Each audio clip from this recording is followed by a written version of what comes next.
Okay, you ready for this? All right. First of all, welcome to all of you.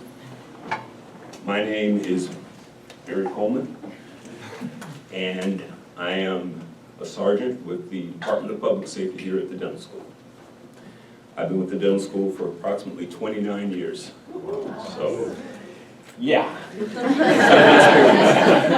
Yeah, I can tell you some stories. But I've been with the Public Safety Department for approximately 29 years now, and this is the first time I've ever done this, so please bear with me.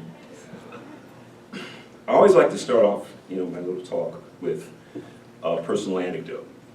And the anecdote is, when I first arrived in California in 1985, the very first job I had as a security officer was in this location. This used to be a Wells Fargo distribution center. So they say something, I don't know, it's Eastern religion about coming full circle. Well, I have come completely, it's fascinating. This is where I started, and this is probably where we're going to end. So,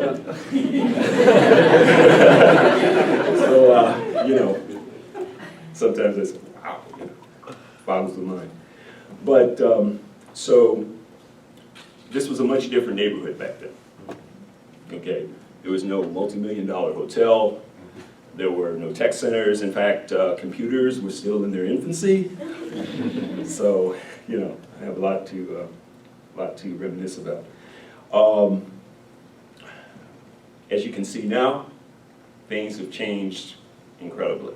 Okay, you have, like I said, now you have multi-million-dollar hotels and tech centers, and the neighborhood, the flavor of the neighborhood has completely changed.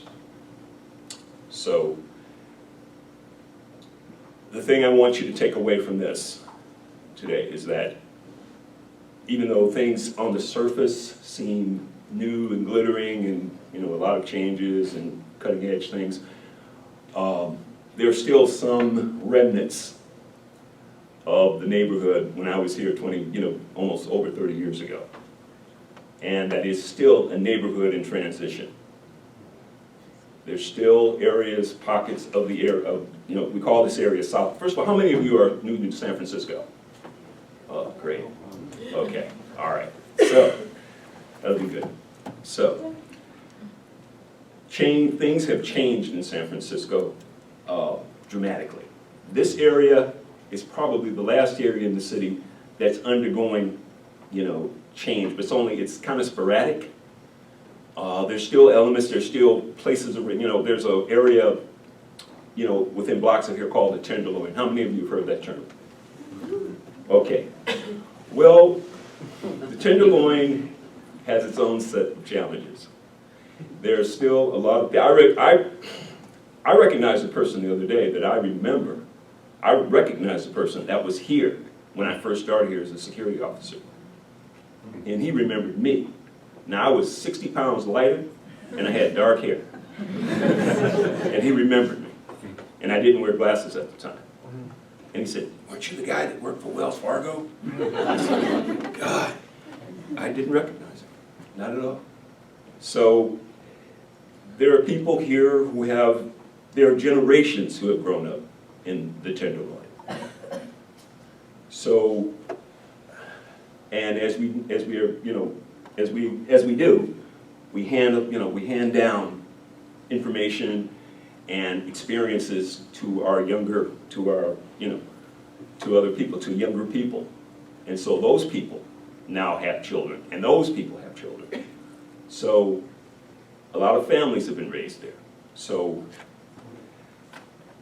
the thing I'm trying to get across is that even though there's big changes around here, there's still a lot of things that haven't changed, in simple language. So the thing I want you to remember as you're out and about during your day, just be aware. You're going to see some things that look a little off-center, to say the least. So as you're going along, always be cognizant that even though all this stuff is happening and all this glittering and everything, there's still elements in the neighborhood that you have to be wary of. Can I, yes? To that point, can I ask, how safe do you think the bike rack is? Well, we have cameras. We have approximately 90 cameras in our department.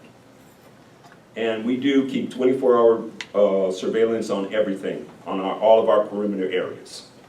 So the question was, how safe is the bike rack outside in front of the situation? Well, in my experience, if someone wants to get something, they're going to get it. Okay, no matter what type of situation, no matter how much you try to protect and how much you try to, put barriers in their direction, if they want something, they're going to go after it. So we try to meet them halfway. When we catch someone, great. If we don't, then we have to chalk it up. So we try to do better. So I hope that answers your question. Okay? Yeah, Pam? Just to add something to Sure. Gary, Yeah. I think that also it's important when something happens, you let them know. Yeah, They're actually right outside the door. okay. They're here 24 hours a day. They're great to work with. And they are very conscious about your safety. Mm-hmm. It's not a bad neighborhood, but, the biggest theft, I guess, in San Francisco is this, right? Yes, yeah. So you have some tips, I think, about using your Yeah. cell phones around here. So I'd like gonna you get right do to that. But just tell them, you have to report it. Okay, So yes. they know what you're watching, Okay, because they are here 24 hours a day. okay. Yes, we're here 24 hours a day, 365 days a week. Our department is just outside the front door. Okay, it's a little area where you all had your pictures taken, some of you. Okay, so that's our department. We're always manned there. We have our cameras, all our communications. So if you happen to lose a badge, if you have lost something, check with us. Okay, because usually people are honest enough, they turn it into us, and then we keep it in safekeeping and we get it back to you. But as Pam said, the #1 theft item in this area are cell phones. Okay, so it's always my thing, if you cannot afford to lose it, make sure that you keep it, safely hidden. Okay, I can't change behavior where people are walking around like that. All of us do it at some point.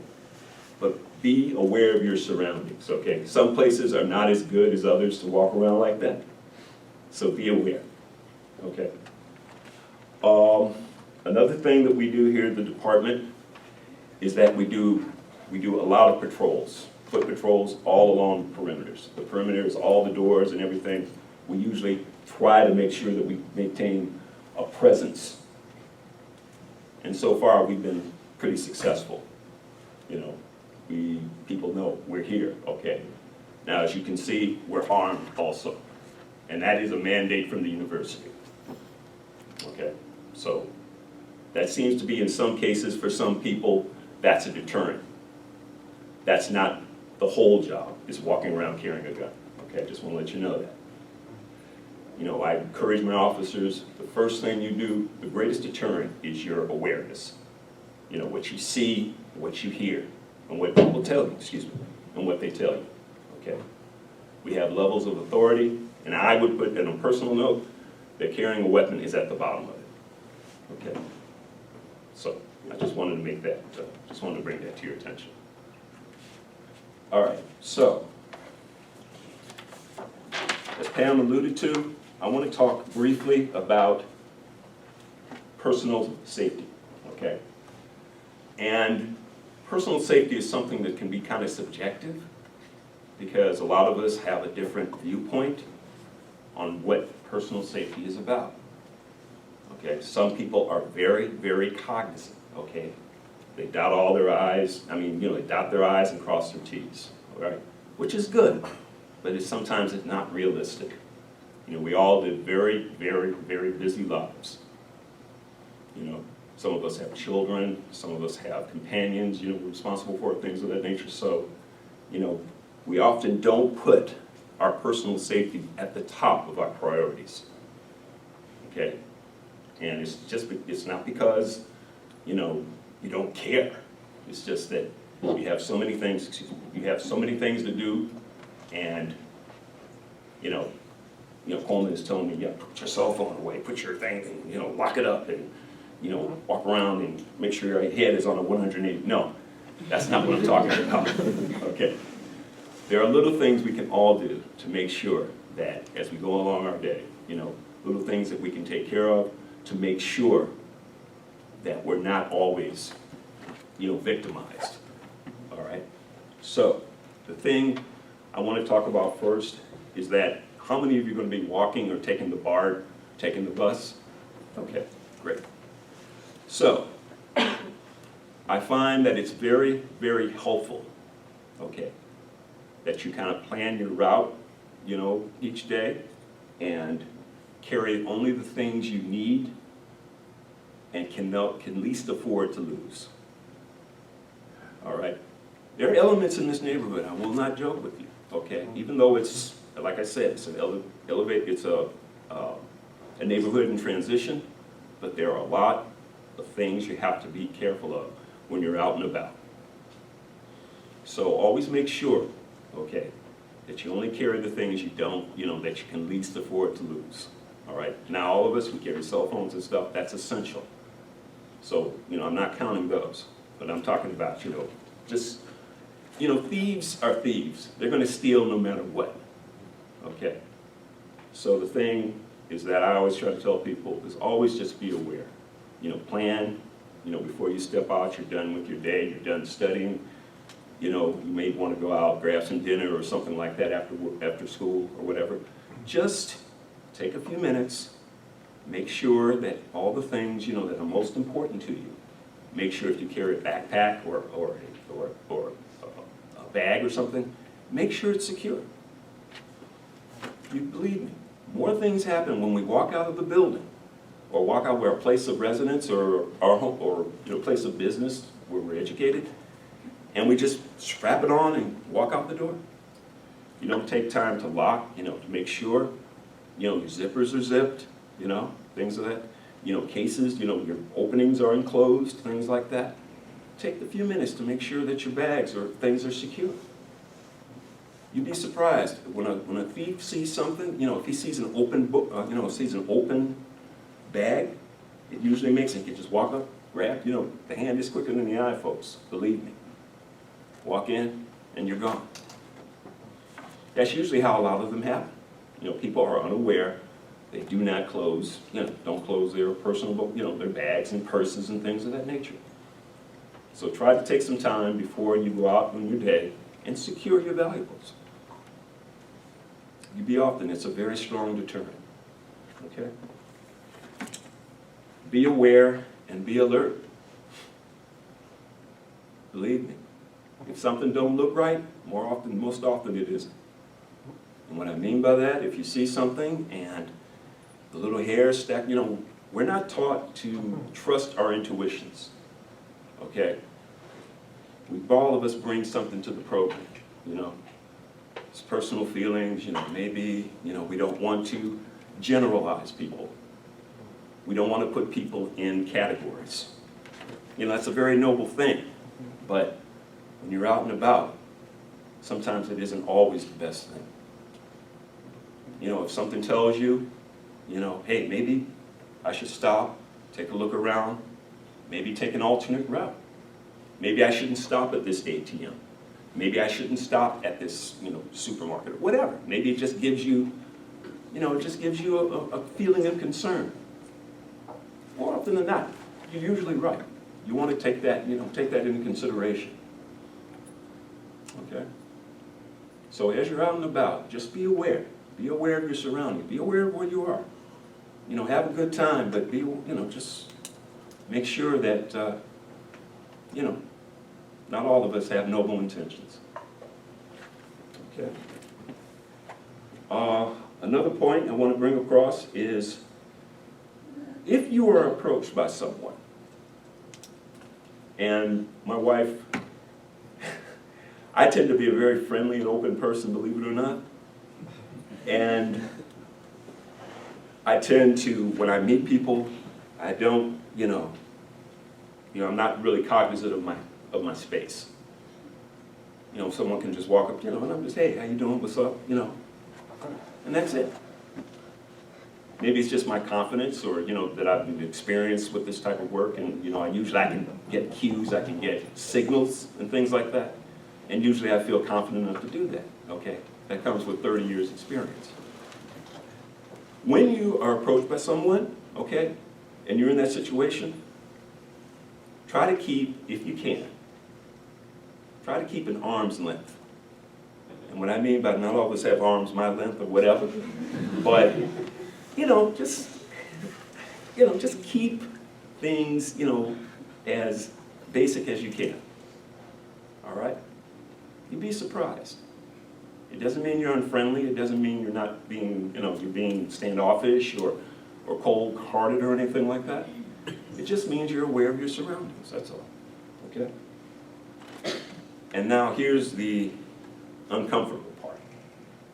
If you are unfortunately confronted by someone, okay, someone wants your personal valuables or whatever, okay, give it to them. Don't argue, don't make a scene, just give it to them, okay? Because most often all they want is your stuff, that's it. All they want is your stuff, they just want your personal belongings. Give it to them, throw it to them and walk away. Run away if you have to. Because nothing in this world, and I mean nothing, is worth you being harmed. That's the bottom line. All of this stuff is replaced. All this stuff is temporal. You can get a new cell phone. You can get a new, a new laptop. You can get all that stuff. But you cannot replace, and I hate to sound like a Hallmark card, but you can't replace you. Okay? That's it. Stay safe. That's the most important thing. Have fun, but stay safe. I've been telling classes all this for over 30 years. Okay?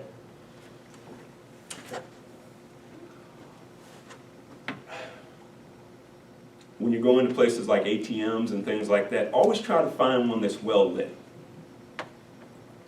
One that's in an area that, there's, and all of them, most of them should have big light spotlights, especially if you're out at night and stuff. A lot of stuff can happen in the daytime. But if you're busy during the day, usually we're doing things in the evening. Go to some place that is well lit, all right? That's important, very important. Another thing, put 911 on your cell phones. I recommend that also. I live in Oakland, okay? And I was noticing something that was, kind of, a guy was going to assault another guy with a bottle. So I was on the other side of the street, picked up my cell phone, hit 911, and as I was walking away, I heard the sirens. So you'd be very surprised. You don't have to give your name, you don't have to do anything. Just tell them you see something happening, I want to report it, I don't want anyone harmed, and then go on about your business. So I recommend that if you have a cell phone, put 911. Okay, it's a big, big help. Okay. I'll take a couple of questions if anyone's inclined. Yes, ma'am. Barry, could you talk about the importance of having your ID? Yes. The importance of the identification badge. Okay? Very important. And the reason why, it's the instrument that gets you into the building. Okay? It's the instrument that identifies you from people who don't, who have no business with the university. Okay? It's very, very, very important. If it's lost or stolen, okay, we will replace it once free of charge. I think it's, yes, once free of charge. And then if we have to replace it a second time, as far as I know, I think there's a fee. Okay, so I just want to impress that upon you. This, I'm telling you, this can make a big difference for you.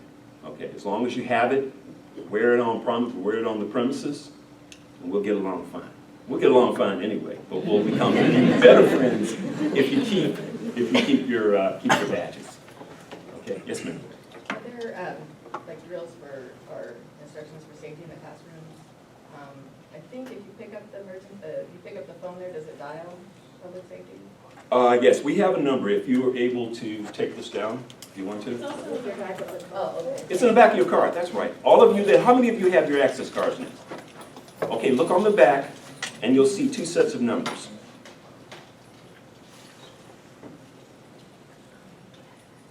There's one for a medical emergency, and then there's another one for non-medical emergencies. How many of you see that? Great, yes, ma'am. No, I see. Oh, you see it, cool. Yes. So if there's a fire, is there Oh, if there's a fire, we're on it. Believe me, you'll know I'm just immediately. asking, in case we're in the classroom or if there's an active shooter, do the doors lock? Yeah, captive shoot, okay, I really An active didn't, shooter. yeah, that's a little, It's ring. yeah, it's a little early right now, but we do have plans in place. Yes. I cannot go into, obviously, I can't go into, here, but we do have the plans in place for, God forbid, an active shooter Right. situation. Yeah. We are well-versed in what to do, the procedures to follow. Can I Okay? just add a couple things? Shoot. I'm the fire warden, so we do have a plan for the fire warden. There's a really robust, we just joined this building, as a group, but the other part of the building, the dental school, has a really robust policy. I'm part of the emergency services Yes. team. There's everything from bio waste hazard to, because they're clinical, to like fire to earthquake. We have earthquake kits, we have defibs. So it's a very robust plan. A lot of it is actually available on the website. What I will send out to you is there's a 5-page kind of cheat sheet that you can download on your cell phone as well. So it's like one page, just simple information, if a fire, if this, if that. So we have a great plan in place and a great team. And I've joined that emergency services team as well. Okay, thanks, ma'am. Yes, ma'am. Are there any public reports of crimes committed around the campus or on campus? Yes, there's a website you can go to, and, oh my goodness, I can't remember the address, but it's affiliated with San Francisco Police, and that you can get a overview of your area. You can put in 155 Fifth Street, and it will give you a overview of, felonies, misdemeanors in this particular area for a period, I think it's for a 30-day period, and then it updates every 30 days. Okay, yes, ma'am. So with the parking garage over there, is that included in your guys' rounds of like areas you see, or is that a full separate security squad? That is a good question, thank you. There's a garage next door, okay, the Minute Street Garage, 5th Minute and Mission Street. That is not, we are not affiliated with the garage. Okay, we don't do patrols there. They have their own security, their own 24-hour security also, and they do pretty good work over there. So, no, we don't have an affiliation with the garage operations. Okay. Any other questions? Yes, ma'am. Has it been considered to have a bike rack or like a bike storage inside the building, or does that exist? We do have, we have a garage, first of all. But San Francisco being what it is, we have literally, we're bursting at the seams with our own, bike situation and cars and motorcycles. Now, let me get with, my administration and find out where that, where that situation lies. Because we do have, our students also bike and do things of that nature, so maybe we can come up with something in conjunction. And I will speak about that. I will bring that up Monday morning. But for now, there's a bike rack outside, just outside the building here, okay? It's very limited in space, so it's kind of like first come, first served. But I will get with my administration Monday and find out what that, where we lie with that, okay? Any more questions? Yes, sir. Just had one other comment on Please. piece of guidance, and that's to watch out for tailgating, people trying to follow you in through the door. Yes, Coming in. thank you. Thank you. Always, if they don't have a badge you don't recognise, point them back to security to come in through the proper channels. Yes, yes, at times, and this happens at the dental school park. There will be people who will come in and through no fault of their own, okay, they're confused.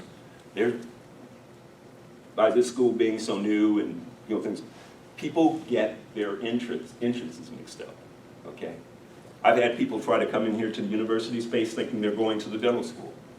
I've had people at the dental school going, we have another area, where our students and our staff and faculty come in, and I've had people coming in thinking they're in the clinic part. So as you're coming in, okay, just be aware, people do sometimes come in, and sometimes it's no fault of their own, they're just confused. They don't know which entrance to come in. Can I add, Barry, just so they understand the structure, because they probably don't? Where you came in on Minute Street, it will be, I think it was mentioned to you, it will be locked, and you just tap your key card to get in. Yes. The door closes pretty quickly unless somebody's using the ADA paddle on the side, then it stays open because it's set for timing for a wheelchair. Mhm. So there's a clinic next door. It's actually for audiology with patients who come in at a dental clinic, and they like to keep that separate so they can separate the patients and they know that they are patients and they are not students. And they do ask you, just because they're very careful here, to wear your badge so they know you're a student. Yes. So they know you're not a visitor, you're not a stranger, because they're actually watching all the time. And I don't think the reason they're watching is because there's anything wrong, it's just because you're in a city.